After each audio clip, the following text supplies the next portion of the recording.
This story was sent in by a follower who asked to remain anonymous.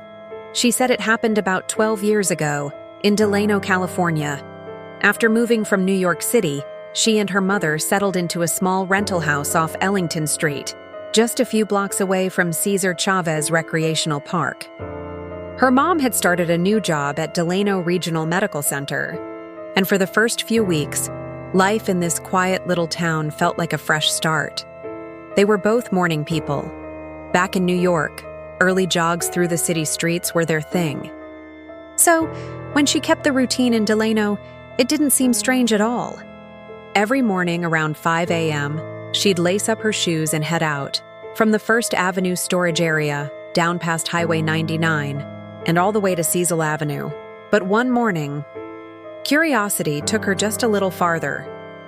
She decided to cross over Cecil, following a small path that ran behind some old buildings. The air was cold, still, and too quiet. The town was asleep, and the only sound was the faint hum of trucks on the freeway. That's when she realized she was reaching a dead end. She stopped, took a deep breath, hands on her knees, and that's when she noticed something. Out of the corner of her eye, someone was standing across the street. She turned her head slowly, and there, in front of a massive boarded-up building, stood a girl. Still, silent, staring right at her. She didn't recognize the building. Not yet. But locals would later tell her it was the old Delano bowling alley, the one that burned down and got demolished years later. The figure stood motionless under the flickering streetlight, long hair hanging over her face, wearing a Delano Tiger sweatshirt that looked faded and gray from years of wear. The follower said she didn't feel scared at first, just uneasy, like something about the air around her had changed. For nearly a full minute, they just stared at each other. No movement, no sound, just the faint squeak of an old sign swinging in the wind. Finally, trying to shake the awkwardness, she raised her hand and waved, but the girl didn't wave back.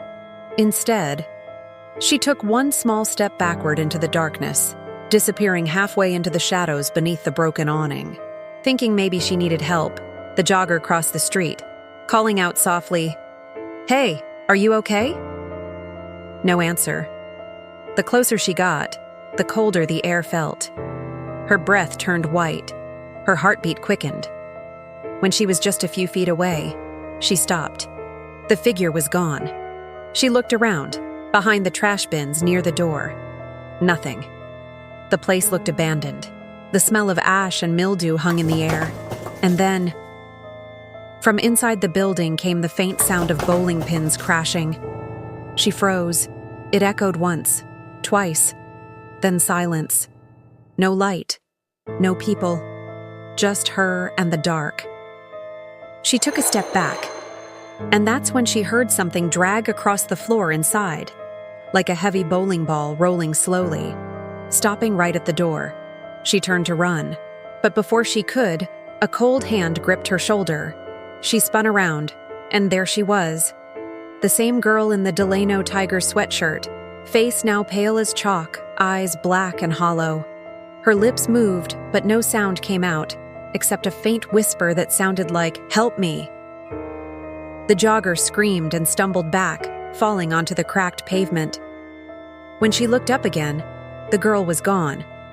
Only the door to the bowling alley was left, hanging slightly open, creaking in the wind. She bolted all the way home, locked every door, and swore she'd never run that route again. A few days later, she told one of her mother's co-workers what had happened. The woman went pale and said quietly, "Sweetheart, that building's been empty since the 90s.